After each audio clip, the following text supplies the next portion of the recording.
এই নামাজ কেন পড়েন?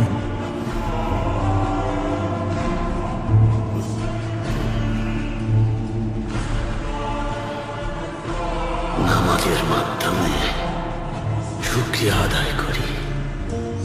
এর মাধ্যমে আল্লাহ তাআলাকে স্মরণ করি, আল্লাহর কাছে ক্ষমা চাই। আমরা ট্যাঙ্গারির কাছে প্রার্থনা করি,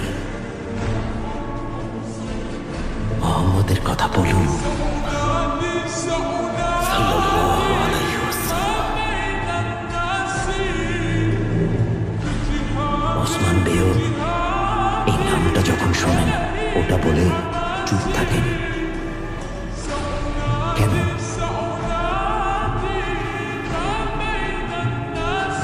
কারণ যার কথায় উনি দুজাহানের একমাত্র সুলতান। উনি ছিলেন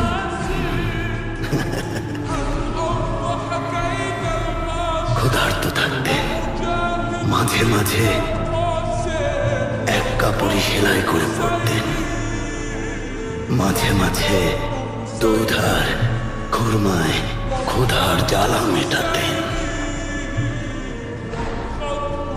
তাহলে ওনাকে সুলতান কেন বলে?